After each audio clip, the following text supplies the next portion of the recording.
Assalamualaikum warahmatullahi wabarakatuh dan salam sejahtera. Kami daripada kumpulan 4 akan menerangkan hal ehwal berkaitan Kelab MPU 24021 atau Kelab Keusahawanan. Sebelum kami memulakan pembentangan kami, izinkan saya untuk memperkenalkan diri dan ahli-ahli saya.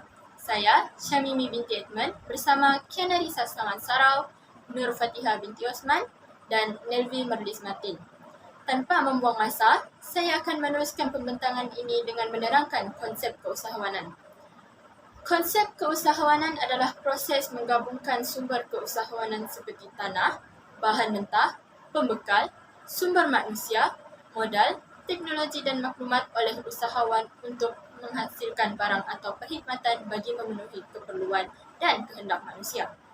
Usahawan merujuk kepada individu yang menubuhkan, menguruskan, menanggung risiko perniagaan dan berusaha secara berterusan menerapkan perniagaan baharu yang berpotensi. Usahawan perlu mempunyai keyakinan tentang peluang pasaran, berusaha mencapai kelangsungan perniagaan dan sanggup menerima risiko dan mengejar peluang tersebut. Seterusnya, saya akan menerangkan tentang definisi keusahawanan. Definisi keusahawanan ialah sebagai usaha kepada sikap dan kebolehan yang diperlukan individu untuk memulakan suatu projek baru melalui idea dan peluang. Keusahawanan adalah istilah yang banyak digunakan dalam bidang perniagaan berdasarkan hubungannya dengan penciptaan syarikat produk baru atau inovasi mereka. Perkataan keusahawanan Perancis asal usahawan yang perintis cara. Namun pada abad 20, ahli ekonomi Joseph Schumpeter meletakkan pengusaha di pusat sistem ekonomi, menyebut bahawa keuntungan datang dari perubahan dan ini dihasilkan oleh pengusaha inovatif. Keusahawanan berasal dari awal kemanusiaan kerana manusia dicirikan dengan mengambil risiko dengan tujuan menghasilkan peluang untuk pertumbuhan ekonomi yang dapat memberikan kualiti hidup yang lebih baik bagi dirinya dan keluarganya. Sekarang saya akan memahami konsep keusahawanan. Keusahawanan atau sikap kemahiran keusahawanan adalah di antara perkara yang terpenting kepada individu, keluarga, pembangunan masyarakat, pembangunan negara serta agama. Ianya merupakan satu bidang ilmu yang merangkumi unsur-unsur sikap, kemahiran dan pengetahuan yang berkaitan dengan perniagaan dan perusahaan. Mengikut IAP Putih 1989, keusahawanan dikatakan sebagai satu kebolehan, kemampuan dan kecenderungan untuk melakukan perkara-perkara berikut. Pertama, mengenal pasti peluang perniagaan. Kedua, mengendalikan usaha perniagaan yang menguntungkan dirinya sendiri dan orang ramai. Ketiga, mendapatkan kejayaan melalui usaha-usaha yang dapat memenuhi keperluan orang ramai. Keempat, mendapat kekayaan dengan cara berusaha memenuhi keperluan masyarakat. Kelima, mengambil risiko yang telah diperhitungkan. Keenam, mentadbir dan menggunakan faktor-faktor pengeluaran bagi menghasilkan pembangunan ekonomi dan kebajikan sosial. Ketujuh, sentiasa berusaha dan bersedia untuk membuat pembaharuan yang boleh meningkatkan daya pengeluaran dari masa ke semasa. Secara ringkasnya, boleh dinyatakan bahawa keusahawanan sebagai kualiti manusia yang bukan sahaja mendatangkan faedah kepada dirinya sendiri, tetapi ia dapat membangunkan ekonomi dengan pesat serta memberi sumbangan kepada orang lain. Ia merupakan proses mewujudkan dan mengurus perniagaan untuk mencapai objektif yang dihajati. Topik yang seterusnya ialah mengenal pasti sumber-sumber keusahawanan. Sumber yang pertama ialah sumber kewangan. Sumber kewangan merupakan sebuah sumber yang amat penting dalam menggerakkan serta memulakan sebuah perniagaan atau keusahawanan. Kos-kos asas dalam penubuhan termasuklah kos pendaftaran firma perniagaan, pendaftaran line telefon, air, business card, sewaan pejabat atau bangunan dan lain-lain kos pengurusan atau keperluan pejabat memerlukan amount kos yang amat besar. Seperti yang kita tahu, sumber kewangan mungkin bagi sesetengah kita amatlah susah untuk dicari. Namun, untuk pengetahuan kita semua, kita boleh mendapatkan sumber kewangan daripada pelbagai sumber, termasuklah membuat pinjaman daripada pihak bank ataupun agensi-agensi kerajaan seperti Amanah Ikhtiar, Mara, Tekun, PUNB dan sebagainya. Sumber yang kedua ialah sumber manusia. Sumber manusia yang saya katakan di sini merujukan kepada pekerja.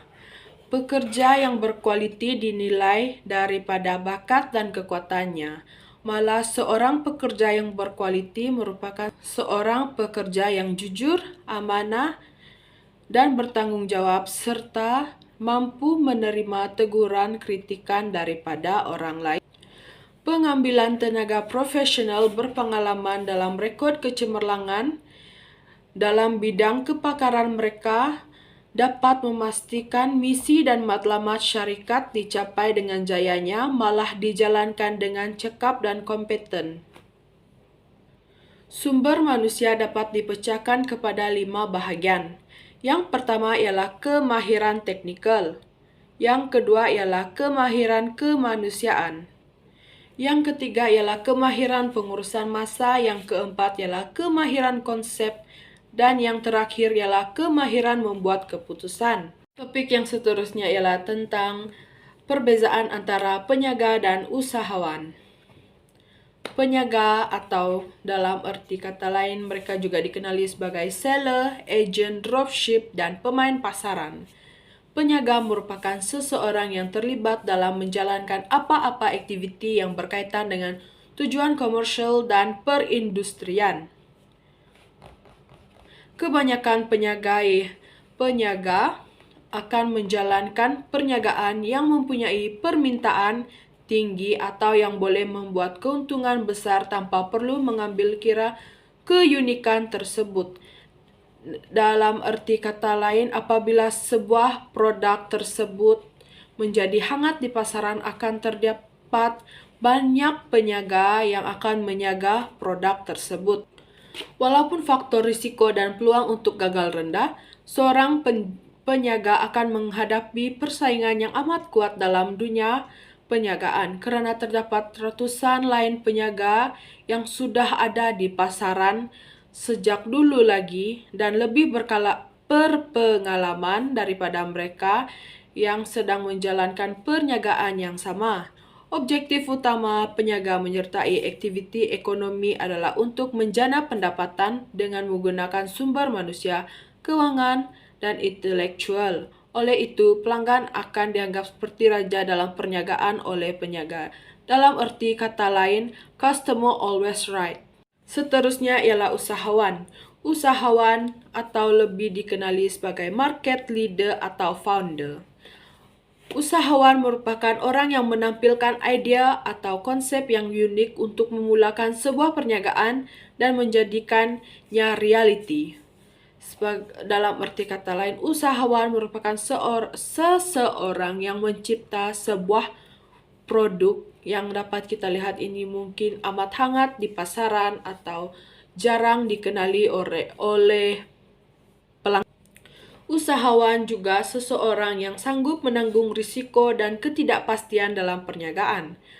Perniagaan yang diusahakan oleh usahawan ini dikenali sebagai syarikat permulaan atau startup company yang dibentuk buat kali pertama memfokuskan mengenai idea inovasi dan proses perniagaan. Usahawan ini tidak akan memperdulikan pesaing yang akan datang kerana kedudukan mereka tidak tergugat. Untuk menjadi seorang usahawan yang berjaya, antara nilai-nilai atau faktor yang perlu mereka terapkan dalam diri mereka, mereka haruslah kreatif, berfikiran terbuka, agar produk mereka dapat dikenali oleh orang-orang di sekeliling mereka sehingga dapat membawa serta menaikkan mereka lebih ke peringkat yang lebih tinggi. Dalam bidang ekonomi, usahawan dianggap sebagai faktor utama pengeluaran yang mengumpulkan dan menggerakkan 3 faktor pengeluaran lain seperti tanah, tenaga kerja, dan modal.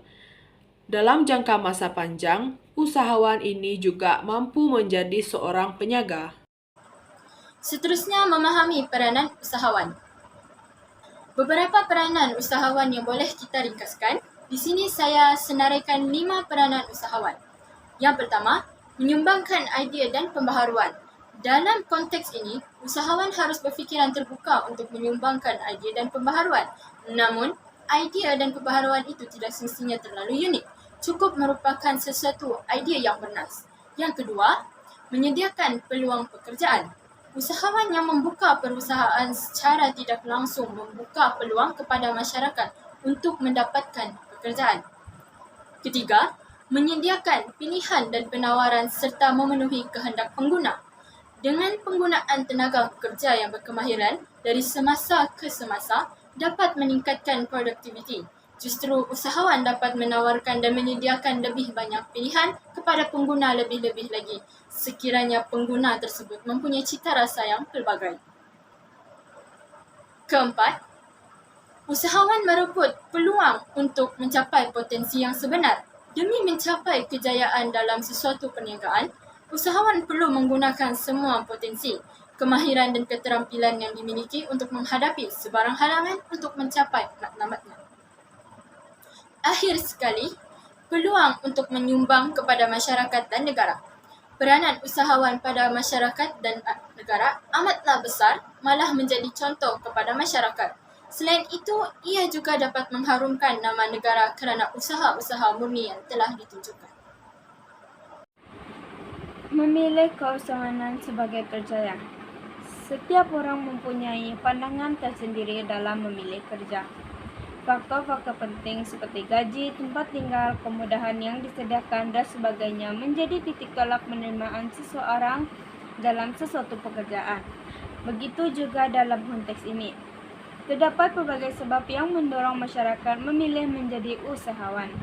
Antara sebab mengapa masyarakat memilih keusahawanan sebagai kerjaya ialah masyarakat mungkin tidak memerlukan modal yang banyak untuk memulakan sesebuah perniagaan. Kebarangkalian kerugian juga mungkin rendah. Selain itu, menjadi usahawan tidak semestinya memerlukan kepakaran dan pengetahuan khusus. Mungkin bagi masyarakat yang berpendidikan rendah, ini merupakan peluang yang dinanti-nantikan. Kepakaran dalam berkomunikasi adalah yang terpenting bagi daya tarikan untuk menarik perhatian pembeli atau pengguna.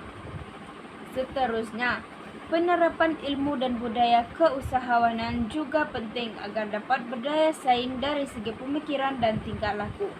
Jadi, kepada anak-anak muda, janganlah melepaskan peluang anda dalam mempelajari selok-belok keusahawanan.